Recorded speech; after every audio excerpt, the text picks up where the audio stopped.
So an important part of the assessment is a resting heart rate. For the resting heart rate, we're gonna do a radial pulse.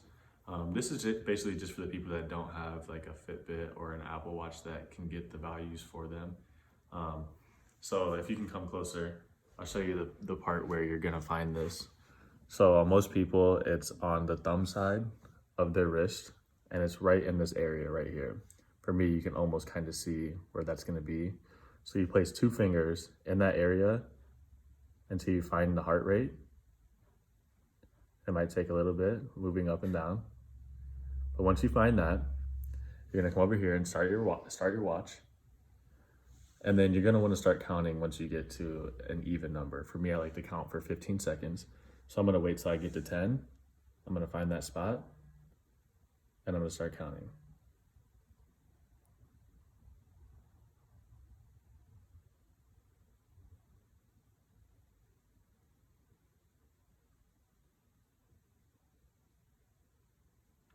Okay, so I counted for 15 seconds. I got a value, and to find my beats per minute, I'm gonna multiply that by 4. So if I had 12, I'm gonna multiply that by 4, and I'm gonna have a really slow heart rate. So for this part of the assessment, we're gonna do some circumference measurements. You're gonna need a piece of string and then a tape measure or ruler. So for women, there's 3 measurement sites. It's gonna be 1 around the neck. So you measure around the neck, tight but not too tight. And then once you find that measurement, you take the longer piece and then you would go and measure here. Once you have that value, you write it down. We won't do that.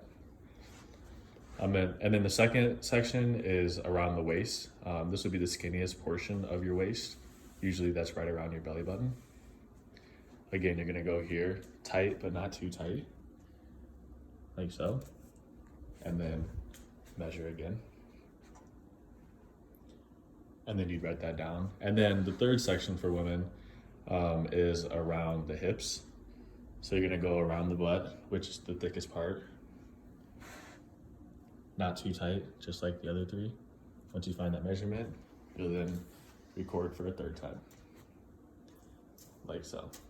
Okay, so for this section, we're gonna do some measurements, circumference measurements.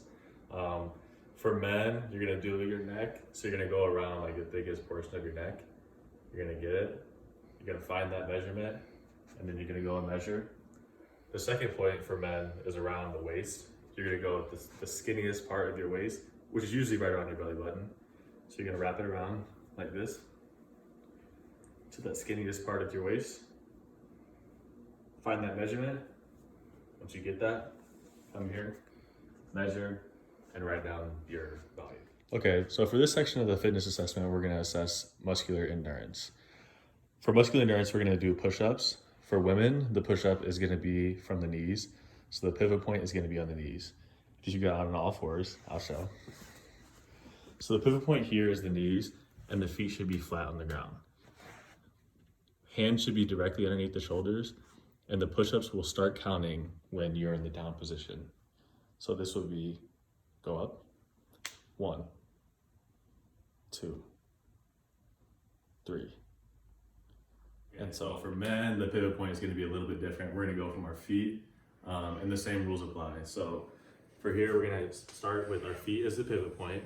We're not gonna start in the up position. It's gonna start from the down position. Your hands should be directly underneath your shoulders, and then we're gonna go push-ups from there. Full extension all the way down. Full extension all the way down. For both men and women, you're gonna go until you can't have another rep. And another rep is good reps.